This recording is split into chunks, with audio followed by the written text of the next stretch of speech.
fois-ci avec Bose. Bonjour Théodora. Bonjour Emmanuel. Dans le numéro du mois dernier, puisque maintenant c'est déjà le numéro du mois dernier, on vous révélait le nouveau casque Bose A30.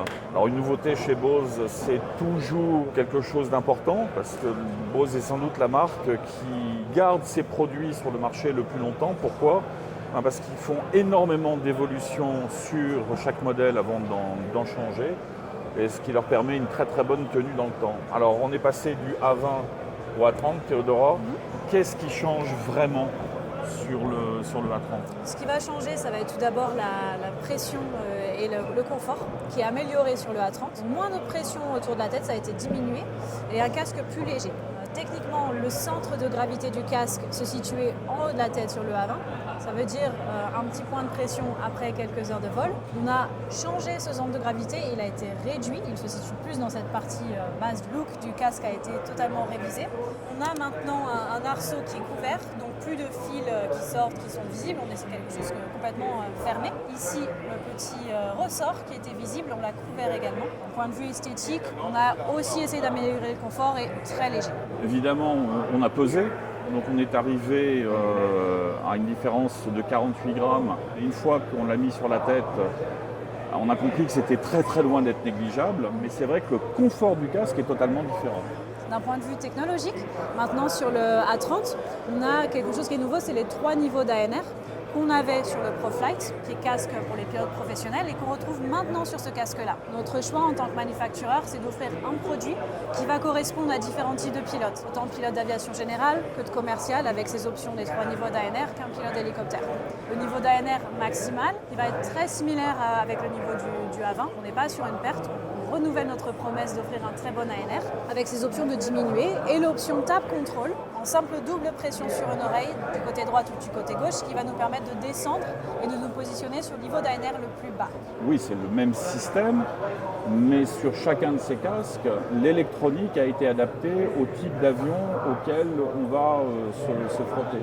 La série A30 reste un casque qui est spécifiquement fait pour l'aviation générale, les moteurs pistons, les hélices. On a la possibilité d'enlever le micro, d'enlever le câble. Voilà.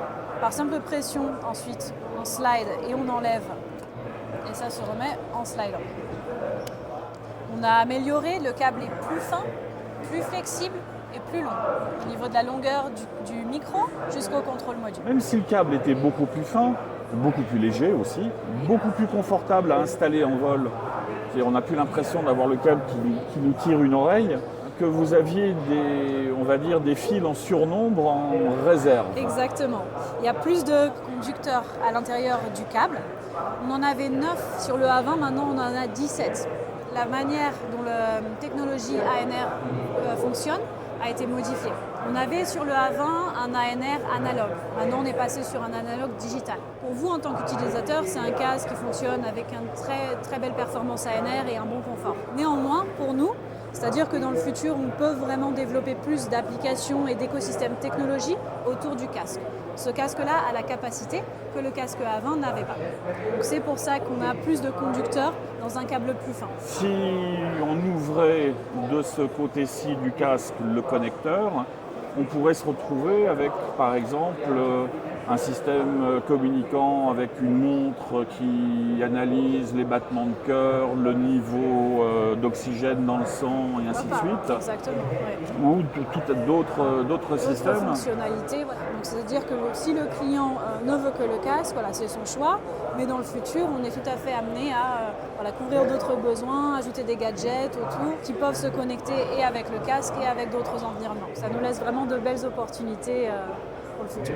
Comment est-ce que les possesseurs de A20 actuels ont réagi quand ils ont vu le A30 pour la première fois et qu'ils ont pu l'essayer pour la première fois? Beaucoup de pilotes curieux qui veulent vraiment comparer le nouveau casque Bose. Ça reste dans la lignée et globalement, des pilotes très contents d'avoir un outil plus confortable. Et nos clients en général nous suivent d'un casque à l'autre. Donc j'étais très surprise de voir sur leur visage, quand on essayait l'ANR, la surprise et leur retour d'expérience.